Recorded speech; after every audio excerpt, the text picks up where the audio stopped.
আমরা মধ্যবিত্তরা যেভাবেই থাকি না কেন, সুখে থাকি দুঃখে থাকি, অল্প খেয়ে থাকি, কম বেশি যা পারি তাই করে আমাদের দিন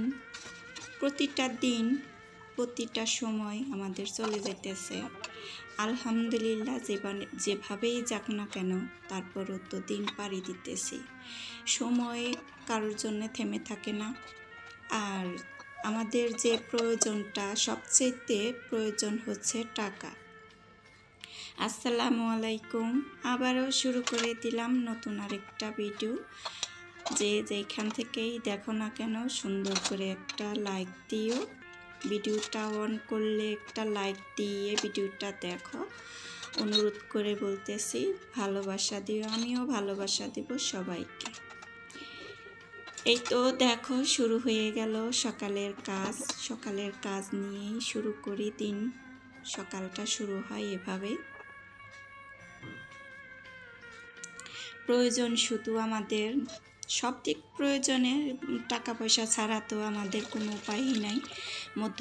যেহেতু মধ্যবিত্তরা এই টাকা নিয়ে সব কিছু, যেখানে যাই মনে করে যে আমাদের কাছে টাকা থাকলে আমরা অনেক কিছু করতে পারি। সেই রকম কিছু না, কিন্তু টাকাটা আমাদের ভবিষ্যতের জন্য জমা করা অত্যন্ত জরুরি একটা কাজ। এই কাজটা আমরা সবসময় করার চেষ্টা করব, যেহেতু আমাদের সামান্য উপার্জন থেকে আমাদের কিছু রাখা খুবই দরকার। এভাবে না রাখলে আমাদের দিন শেষে, মানে বছর শেষে যে একটা আয়ের টাকার একটা উৎস, যে টাকা জমানোর যে প্রয়োজনটা আমাদের, সেইটা হয় না আর কি। টাকাটা আমাদের জমিয়ে রাখতেই হয়, সেইভাবেই কাজ করতে হয়। অল্প টাকা থাকলেও যেভাবে আমাদের টাকা জমানো দরকার আর কি, সেইটাই আজকে একটু আমি শেয়ার করতেছি। সবাই মনোযোগ দিয়ে দেখো ভিডিওটা, ভালো লাগতে পারে। দেখতে দেখতে যদি ভালো লাগে তাহলে পাশে থেকে যেও। নতুন কোনো ভাই বা বোন হইলে আমাদের যে প্রয়োজনটা, টাকা কিন্তু সবারই প্রয়োজন।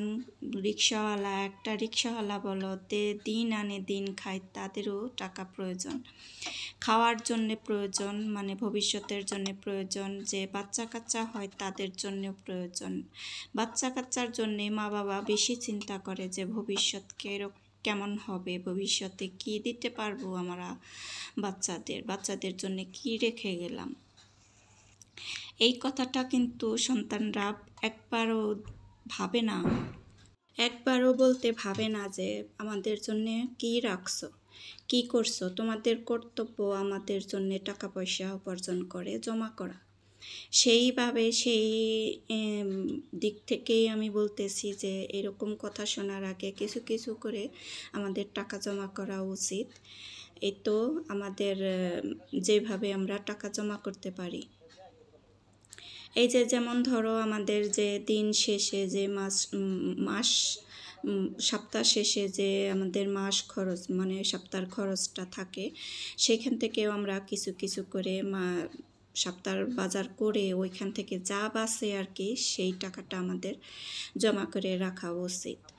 যেহেতু ছেলে মেয়েদের টিউশন থাকে, তারপরে খাতা কলম লেখার জন্যে স্কুলে বই খাতা সব কিছু লাগে, আমাদের সব সময় টাকা হাতে থাকে না। এই জন্যে আমাদের কিছু করে এভাবে টাকা রাখলে ওই প্রয়োজনটা আমরা মেটাতে পারি।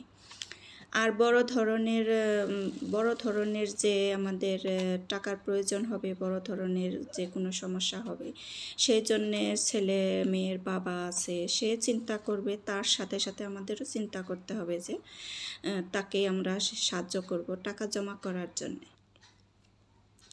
এই সংসারটা কিন্তু তার একার না, আমাদের ভূমিকাটা বেশি থাকে। এই তো দেখো এখন চলে যাব হচ্ছে কথায় তো আমি অনেক কাজ করে নিলাম। সকালবেলা কাজ করার পর ওই যে আমি মাছ ভিজিয়ে নিলাম আজকে। এই যে দেখো হয়তো আম বের করে নিছি, আমের জুস করব। আমগুলা ডিপে রাখছিলাম অনেক দিন আগে, 1 বছর হয়ে গেছে, মানে আম শেষ হয় না। এই তো আমি তরকারি রান্না করে নিয়েছি দুপুর টাইমে ঢেঁড়স দিয়ে রান্না করছি মাছ, আর ধুন্দুল আছে ওইটা ভাজি করছি। এখন এই যে লাউ আসছিল, একটুখানি লাউ ছিল, এক সাইড থেকে দেখি নষ্ট হইতেছে, নষ্ট করে ফেলে দেবো কেন, এটাও আমাদের একটা অপচয় হয়ে যায় যে নষ্ট করে ফেলে দেবো কেন, একটু রান্না করে ভাজি করে রেখে দিই, পরের দিন খাওয়া যাবে, এরকম আর কি। একদিন ছাড়া 2 দিন আমরা রান্না করে খাই আর কি, এইভাবে চলি। যেহেতু মাস খরচের থেকে আমরা টাকা যেভাবে রাখতে পারি সেইটাই আর কি বলতেছি। আমরা যে 1 মাসের যে খরচটা হিসাব করে আমাদের টাকাটা এক সাইড করে রাখতে হয়, মাসের খরচটা এক সাইড করে রাখতে হয়। ওই মাসের খরচ থেকেও যে টাকাটা আমাদের বাসে বাজার করে, মানে সাপ্তাহিক কাঁচা বাজার বলো, যে মাস গেলে শুকনা বাজারটা মাসে একবার করলেই হয়ে যায়, চিনি বলো, ডাল বলো, সাবান, যা যা লাগে আর কি, যাবতীয় জিনিস সব কিছুই। এই যে মাসের বাজার হিসেবে আমাদের এই যে টিস্যু লাগে, 2 প্যাকেট করে টিস্যু 1 মাসের বেশি চলে যায়।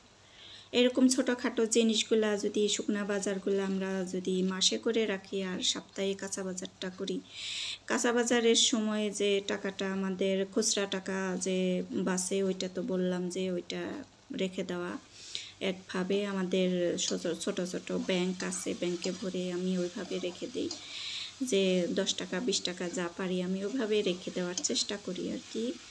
মাস শেষে বের করলে 300 350 করে টাকা ওইভাবে জমা হয়। আর মাসের খরচ থেকে যে আমরা যে একটা অ্যামাউন্ট আলাদা করে রাখি, ওইখান থেকেও যদি আমাদের 1000 টাকা আমরা সাইড করে রাখতে পারি, তাহলে 12 মাসে 12,000 টাকা জমা হইল, কোনো একটা কিছু করার মতো একটা কিছু হইল আর কি। এরকম চিন্তা ভাবনা মাথায় রাখতে হবে। শেষে দেখো, এই তো আমার কথাগুলো যদি ভালো লাগে তাহলে পাশে থেকে যেও, নতুন কেউ হইলে ভালোবাসা দিও, আমিও ছোট্ট একটা কমেন্ট রেখে যাইও, আমিও চলে যাব তোমাদের পরিবারে ভালোবাসা দিতে। এই তো দেখো, আমি এই তো আমটা বের করছিলাম সকালবেলা আম বের করে রেখেছি। আর যে বাবুর আব্বা, মেয়ের বাবা যে আসবে, তার জন্য আর কি জুসটা তাড়াতাড়ি করে আমি বানাতে চলে আসলাম। জুসটা আমারও ভালো লাগে, মেয়ের ভালো লাগে না, এই জন্য মেয়ে খায় নাই, ছেলে খাইছে, আমি খাইছি, ছেলের বাবা খাইছে। এই তো আমার ভিডিওটার শেষ প্রান্তে চলে আসলাম। সবাইকে আবারও আমার নতুন আরেকটা ভিডিও দেখার আমন্ত্রণ জানিয়ে এখানে শেষ করতেছি। ভালোবাসা রইল। আজকে এই পর্যন্তই। আসসালামু আলাইকুম। ভালো থাকো।